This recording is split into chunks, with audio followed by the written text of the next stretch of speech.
포르투갈이라고 하면 크리스티아누 호날두, 고대의 성, 아름다운 해변이 가장 먼저 떠오를지도 모릅니다. 하지만 포르투갈에는 아름다운 풍경과 유명 인물 외에도 여러분이 한 번도 들어본 적 없을 독특한 규칙과 법들이 존재합니다.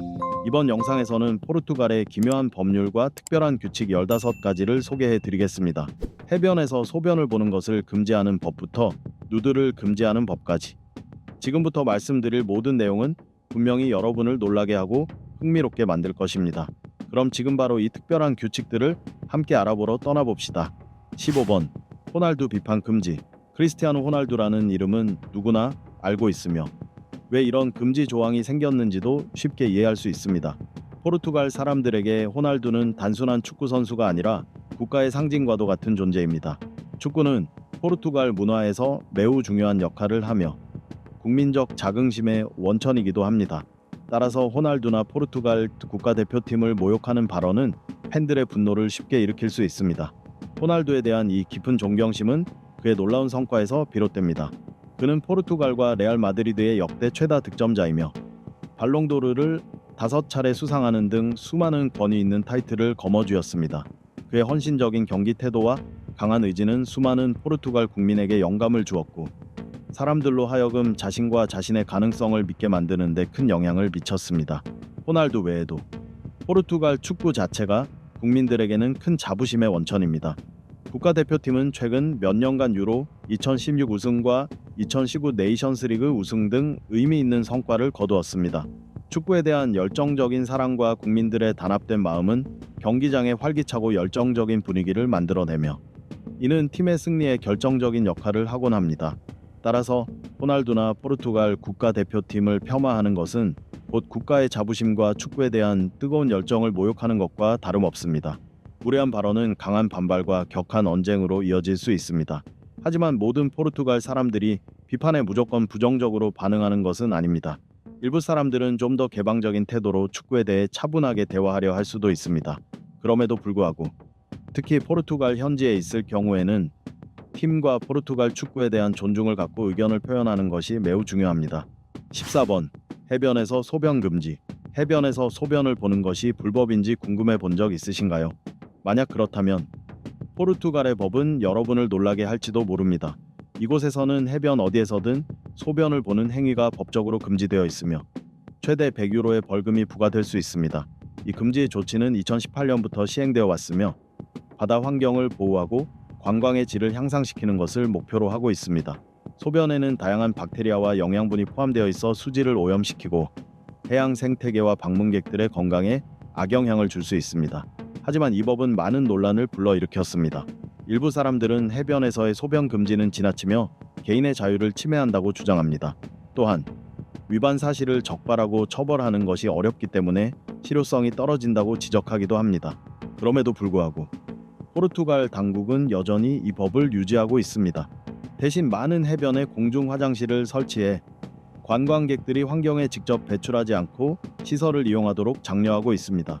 더불어 바다에 소변을 포함한 각종 오염물을 버리는 것이 얼마나 해로운지 알리기 위한 대국민 인식 캠페인도 시행되고 있습니다. 이러한 노력들을 통해 포르투갈은 해양 환경을 보호하고 청결하고 친환경적인 관광지라는 이미지를 확립해 나가고자 하고 있습니다. 13번 나체 운전 금지. 다소 황당하게 들릴 수도 있겠지만 포르투갈에서는 나체로 운전하는 사람들이 꽤 많았기 때문에 결국 이런 믿기 어려운 법이 만들어졌습니다. 도로교통법에 따르면 운전자와 동승자는 도로 위에서 반드시 은밀한 신체 부위를 가리는 옷을 착용해야 합니다. 이 법은 1986년에 제정되었으며 공공의 질서와 안전을 보장하기 위한 조치입니다. 많은 사람들은 이 금지 조치가 불합리하며 개인의 자유를 침해한다고 주장합니다. 옷을 입지 않고 운전하는 것이 더 위험하다는 명확한 근거도 없고 몸을 완전히 가려야 한다는 생각은 시대에 뒤떨어진 관습이라는 지적도 있습니다. 하지만 이 법을 지지하는 사람들은 나체로 운전하는 행위가 다른 운전자들에게 주의를 분산시켜 교통사고를 유발할 수 있으며 사회적 규범을 위반하는 불쾌한 행위라고 주장합니다. 실제로 이 법이 위반되는 사례도 포르투갈에서는 가끔 발생합니다. 2018년에는 한 남성이 고속도로에서 나체로 운전하다가 벌금을 부과받은 사건이 논란이 되기도 했습니다. 이 법은 지금도 포르투갈 사회에서 뜨거운 논쟁거리입니다. 법을 폐지하자는 목소리도 있는 반면 계속 유지되어야 한다는 의견도 존재합니다. 이 문제에 대한 입장이 어떻든 간에 포르투갈의 나체 운전 금지법이 매우 독특하고 논쟁적인 규제임은 부정할 수 없는 사실입니다. 12번 화장실에서 화장지 사용 금지. 포르투갈을 처음 방문하는 분들은 이 관광 친화적인 나라에서 화장실에 화장지가 거의 없다는 사실에 적잖이 충격을 받을 수 있습니다. 이곳에서는 화장지 대신 비데를 사용하는 것이 일반적입니다. 비데는 병이 옆에 설치된 물 분사 장치로 용변 후 물로 씻어내는 방식입니다. 비데는 화장지보다 건강과 위생 측면에서 많은 장점을 가지고 있습니다. 물은 훨씬 더 효과적으로 청결을 유지해주며 민감한 부위의 피부 자극이나 감염 위험을 줄여줍니다. 또한 비데는 화장지 사용을 줄이기 때문에 환경 친화적인 선택으로도 평가받고 있습니다. 포르투갈 사람들이 비데를 선호하는 이유는 오랜 전통과 개인 위생 습관에서 비롯된 것입니다. 비데를 사용하는 것이 화장지보다 더 깨끗하고 편안하다고 느끼는 경우가 많습니다. 하지만 비데 사용에도 단점은 존재합니다. 설치 및 유지 비용이 화장지보다 높고 위생적으로 사용하기 위해서는 올바른 사용법에 대한 교육이 필요합니다. 오늘날에는 특히 대도시나 관광지에서는 화장지 사용도 점점 늘어나고 있는 추세입니다. 하지만 비데는 여전히 많은 가정에서 선호되는 개인 위생용품이며 포르투갈의 위생 문화에서 중요한 역할을 하고 있습니다. 결론적으로 화장지 대신 비데를 사용하는 것은 포르투갈 위생 문화의 독특한 면모를 보여줍니다.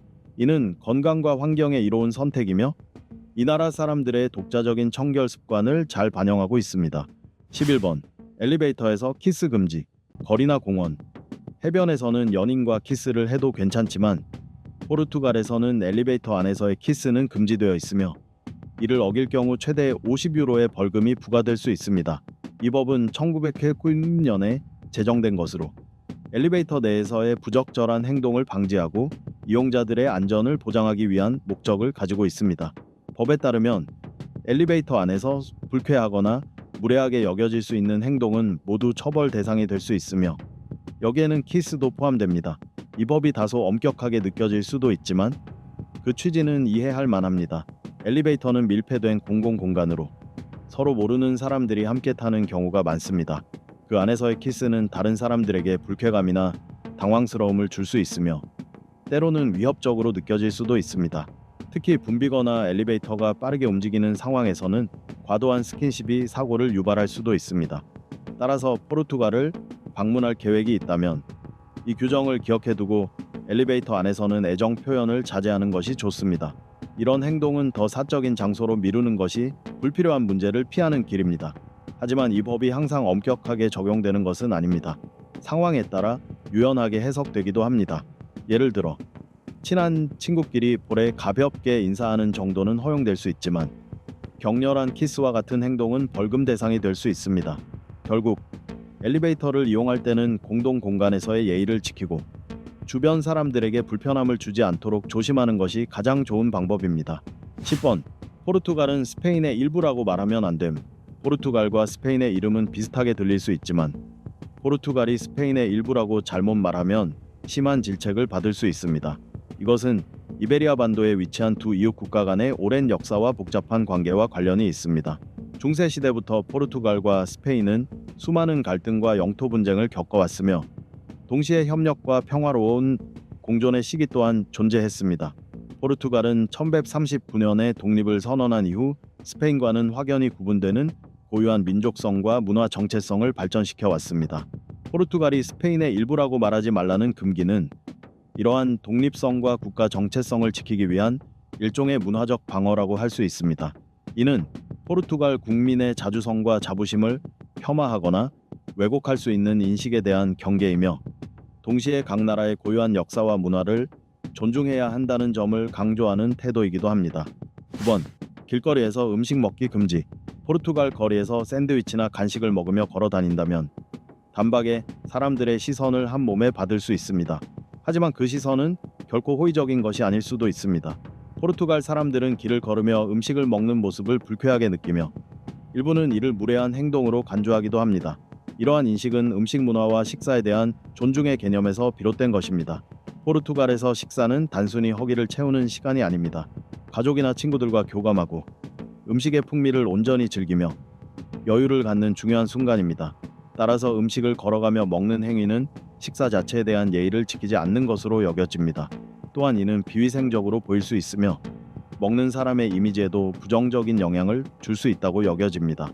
더 나아가 포르투갈 요리는 정성스럽게 준비되고 아름답게 담긴 음식을 천천히 음미하는 데 중점을 둡니다.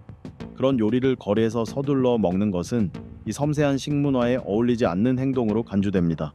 그래서 대부분의 포르투갈 사람들은 음식은 식당이나 식당가에서 앉아서 여유롭게 즐기며 대화를 곁들여 천천히 식사하는 것을 선호합니다.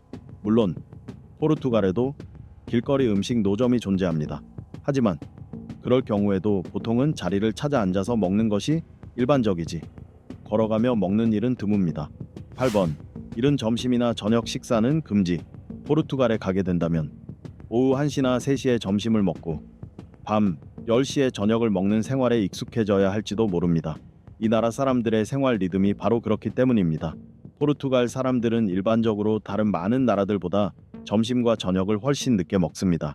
역사적으로 포르투갈은 해양 강국이었으며 식사 시간에도 이러한 유산이 반영되어 있습니다. 선원들은 아침 동안 선상 업무를 마친 후 늦은 점심을 먹었고 긴 하루를 마친 후 해가 진 뒤에 저녁 식사를 하곤 했습니다. 문화적으로도 포르투갈 사람들은 가족이나 친구들과 함께 시간을 보내는 것을 소중히 여깁니다. 점심과 저녁은 단순한 식사 시간이 아니라 함께 모여 대화하고 이야기를 나누는 중요한 순간입니다. 식사 시간을 늦추면 모두가 더 여유롭게 모일 수 있고 서로의 존재를 더욱 즐길 수 있습니다. 또한 포르투갈은 여름이 길고 더운 온화한 기후를 가지고 있어서 사람들은 오전과 오후에는 주로 야외 활동을 하고 식사는 날씨가 조금 선선해지는 저녁 늦게 하기를 선호합니다. 그래서 포르투갈에서는 보통 오후 1시에서 3시 사이에 점심을 먹고 저녁은 밤 8시에서 11시, 심지어 그 이후에 먹는 경우도 흔합니다. 어떤 레스토랑은 아예 밤 9시나 10시에 영업을 시작하기도 합니다. 물론 이러한 흐름은 최근 대도시를 중심으로 점차 변화하고 있습니다. 빠른 생활 리듬 속에서 많은 사람들이 점심과 저녁을 좀 더 일찍 먹기 시작했기 때문입니다. 그럼에도 불구하고 늦은 식사 문화는 여전히 포르투갈의 중요한 전통이며 많은 현지인들 사이에서 꾸준히 사랑받고 있습니다. 7번. 이름 관련 법률. 언젠가 포르투갈에서 아이를 낳게 된다면 먼저 이름과 관련된 법률부터 확인해야 합니다. 선택한 이름이 금지된 목록에 포함되어 있지 않은지 반드시 확인해야 하죠. 포르투갈에는 아이의 이름을 지을 때 지켜야 할 규정이 있으며 이는 국가의 문화적 언어적 기준을 유지하기 위한 목적을 가지고 있습니다. 우선 이름은 아이의 성별에 맞아야 하며 남자인지 여자인지를 명확히 구분할 수 있어야 합니다. 단순한 기호, 별명, 의미 없는 단어 등은 이름으로 사용할 수 없습니다. 또한 불쾌감을 줄 수 있거나 저속한 표현, 타인에게 불편을 줄 수 있는 이름도 허용되지 않습니다. 더불어 포르투갈의 전통적인 장명 관습에 부합해야 하며 지나치게 특이하거나 생소한 이름은 받아들여지지 않을 수 있습니다. 포르투갈에서 아이의 이름을 짓는 일은 매우 중요한 과정이며 부모는 이 규정을 충분히 고려하여 아이에게 긍정적인 의미를 지닌 이름을 선택해야 합니다. 이러한 장명 법률은 포르투갈의 문화적, 언어적 정체성을 보호하기 위한 목적으로 제정된 것입니다. 특정 이름을 제한함으로써 문화적 전통과 언어적 일관성을 유지하고 동시에 행정적인 혼란이나 의사소통의 어려움을 줄일 수 있습니다. 예를 들어 포르투갈어와 맞지 않거나 발음이 지나치게 복잡한 외국어 이름은 거절되는 경우가 많습니다. 또한 아이가 미래의 부정적인 의미로 인해 불편함을 겪지 않도록 하기 위한 배려이기도 합니다. 6번. 낙서는 금지. 예술적 재능이 있다면 종이에 표현하시고 충동적으로 포르투갈의 벽에 벽화를 그리는 일은 삼가세요. 그렇지 않으면 벌금을 내게 될 수도 있습니다. 포르투갈에서는 낙서를 공공기물 훼손 행위로 간주하며 최대 500유로의 벌금이 부과될 수 있습니다. 이 법은 문화유산과 도시의 미관을 보호하고 동시에 합법적인 예술 활동을 장려하기 위한 목적을 가지고 있습니다. 낙서는 공공장소의 외관을 해칠 뿐만 아니라 특히 역사적 가치가 있는 건축물에 손상을 줄 위험이 있습니다. 또한 이를 지우는 데에는 많은 시간과 비용이 들기 때문에 지역 당국에게 큰 부담이 되기도 합니다. 더불어 낙서는 지역사회와 타인에 대한 존중이 결여된 행동으로 여겨지며 공공장소에서 불안감을 조성하거나 불쾌감을 줄 수 있습니다. 이에 따라 포르투갈 정부는 불법 낙서 대신 합법적인 방식으로 창의성을 표현할 수 있는 방법들을 장려하고 있습니다. 예를 들어 거리 예술 축제에 참여하거나 지정된 낙서 벽을 활용하거나 미술 수업에 참여하는 것이 좋은 대안이 될 수 있습니다. 낙서에 대한 벌금은 엄격하지만 공공재산을 보호하고 공동체의 책임의식을 고취하기 위한 불가피한 조치입니다. 모든 사람이 이러한 규칙을 인식하고 도시의 아름다움을 지키는 데 동참해야 합니다. 5번. 칼 소지 금지. 만약 불안한 상황을 대비해 무언가를 들고 다니고 싶다면 가위는 괜찮지만 칼을 들고 다니는 순간 포르투갈에서는 즉시 처벌 대상이 됩니다. 포르투갈에서는 공공장소에서 칼을 소지하는 것이 불법이며 벌금 또는 심할 경우 체포로 이어질 수 있습니다. 이러한 법은 특히 칼 소지가 일상적인 일부 국가에서 온 방문객에게는 의외로 느껴질 수 있지만 포르투갈의 역사적 문화적 배경을 고려하면 그 이유를 이해할 수 있습니다. 포르투갈은 특히 봉건 시대에 갈등과 폭력이 빈번했던 역사를 가지고 있습니다. 당시 칼을 소지하는 것은 공격성을 상징했으며 유혈 충돌로 이어질 가능성이 컸습니다. 따라서 공공장소에서 칼을 들고 다니는 것을 금지하는 법은 폭력을 줄이고 공공의 안전을 보장하기 위한 취지로 제정된 것입니다. 또한 이 법은 단순히 안전 문제를 넘어서 포르투갈의 독특한 식문화도 반영하고 있습니다. 포르투갈 사람들은 보통 식탁에서 공용 칼을 사용하며 개인이 따로 칼을 들고 다니는 문화는 없습니다. 그렇기 때문에 공공장소에서 칼을 소지하는 것은 무례하다고 여겨질 수 있으며 오해를 불러일으킬 수도 있습니다. 하지만 이 법에도 예외는 존재합니다. 예를 들어 요리사나 농부처럼 직업상 칼이 필요한 사람은 소지가 허용됩니다. 또한 관광객이 항공 여행 시 위탁 수화물에 칼을 넣는 것은 가능하지만 반드시 공항 보안 규정을 준수해야 합니다. 4번. 신세계의 절반이 한때 포르투갈의 땅이었다. 현재 세계에서 가장 강력한 나라는 미국이지만 과거에는 포르투갈이 세계를 지배하던 시절이 있었습니다. 실제로 신세계의 절반이 한때 포르투갈의 영토였다는 사실 알고 계셨나요? 이는 1494년에 포르투갈과 스페인 사이에 체결된 토르데시아스 조약에 따른 것입니다. 이 조약은 유럽 외 지역에서 새로 발견된 땅들을 두 나라가 분쟁 없이 나누기 위해 마련된 것이었죠. 이 조약에 따라 북극에서 남극까지 이어지는 경도선이 포르투갈령 카보베르데 제도에서 약 370해리 서쪽에 그어졌습니다. 이 선을 기준으로 동쪽에 있는 모든 땅은 포르투갈의 소유가 되고 서쪽에 있는 땅은 스페인의 소유로 정해졌습니다. 이 말은 곧 남아메리카의 상당 부분, 훗날 브라질이 될 지역에 대한 지배권이 포르투갈에 있었음을 의미합니다. 실제로 포르투갈은 브라질을 탐험하고 식민지로 삼아 신세계에서 가장 중요한 거점으로 만들었습니다. 토르데시아스 조약은 유럽 열강이 새로 발견한 지역을 어떻게 나누고 지배했는지를 보여주는 대표적인 사례로 오늘날까지도 그 영향은 뚜렷하게 남아 있습니다. 제국주의는 무너지고 식민지들은 독립을 이루었지만 그 역사적 흔적은 특히 브라질과 포르투갈 간의 관계에서 뚜렷하게 나타납니다. 3번. 포르투갈어는 9개국의 공식 언어이다. 방금 포르투갈의 식민지 역사를 언급했는데요. 이로 인해 많은 나라에서 포르투갈어를 사용하는 이유를 짐작하실 수 있을 겁니다. 가장 먼저 언급해야 할 곳은 당연히 포르투갈입니다. 포르투갈은 포르투갈어가 탄생하고 발전한 나라로 여기서 약 1000만 명 이상의 사람들이 일상생활, 문학, 교육, 정치 등 거의 모든 분야에서 포르투갈어를 사용합니다.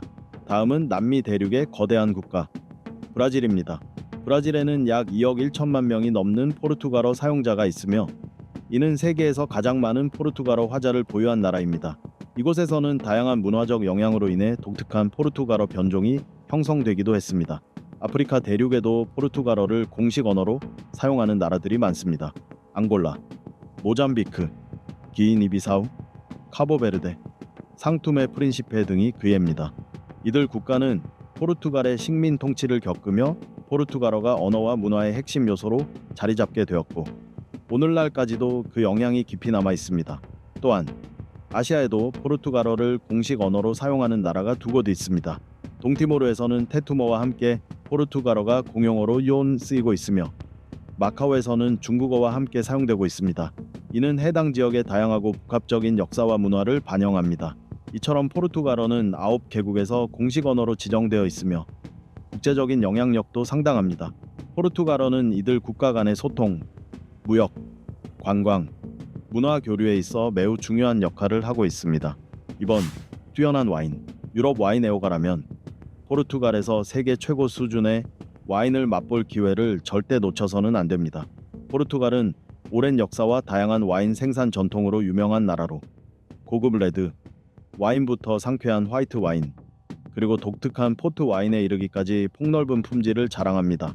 그 중에서도 가장 유명한 와인 산지는 두오르 지역입니다. 포트 와인으로 특히 잘 알려진 이 지역은 울창한 녹지 계곡과 이상적인 기후 조건을 갖추고 있어 포르투갈 고유의 포도 품종과 정교한 양조 기술이 조화를 이루는 깊고 복합적인 맛의 와인을 생산해 왔습니다. 타우니, 루비, 빈티지 등 다양한 종류의 포트 와인은 단순한 음료를 넘어 포르투갈의 문화와 미식을 대표하는 상징으로 자리 잡고 있으며 세계 각지의 와인 애호가들을 끌어들이고 있습니다. 두오르 외에도 알렌테주, 당, 비뉴베르드 등 포르투갈의 여러 와인 산지들은 저마다 개성 있는 매력을 지니고 있습니다. 알렌테주는 진하고 균형 잡힌 레드 와인으로, 당 지역은 높은 산도와 섬세한 향으로 유명합니다. 비뉴베르드 지역은 알코올 도수가 낮고 청량감이 돋보이는 화이트 및 그린 와인으로 무더운 여름철에 특히 잘 어울립니다.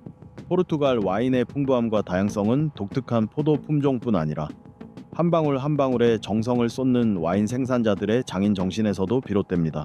그렇기 때문에 포르투갈 와인을 마신다는 것은 단순히 맛을 즐기는 것에 그치지 않고 이 나라 사람들의 역사와 문화, 그리고 열정을 함께 경험하는 특별한 여정이 되는 것입니다.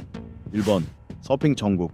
바다를 사랑하고 특히 서핑을 좋아하신다면 이 나라에 정착하고 싶어질지도 모릅니다. 포르투갈은 밀 100km가 넘는 해안선을 따라 수많은 아름다운 해변과 서핑에 적합한 기후 조건을 갖추고 있어 초보자부터 전문가까지 모두에게 완벽한 서핑 경험을 선사합니다. 포르투갈이 서퍼들에게 특히 매력적인 이유는 강력하고 일정한 파도입니다. 유럽 대륙의 남서쪽 끝에 위치한 지리적 특성 덕분에 대서양에서 직접 밀려오는 파도를 그대로 받아들이는 포르투갈 해안은 서핑에 최적화된 완벽한 환경을 제공합니다. 또한 해변의 다양성도 큰 장점입니다.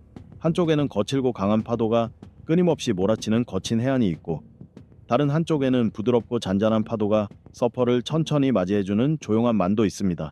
이처럼 서로 다른 특색을 가진 해변들이 조화를 이루고 있어 자신의 실력과 취향에 맞는 장소를 누구나 쉽게 찾을 수 있죠.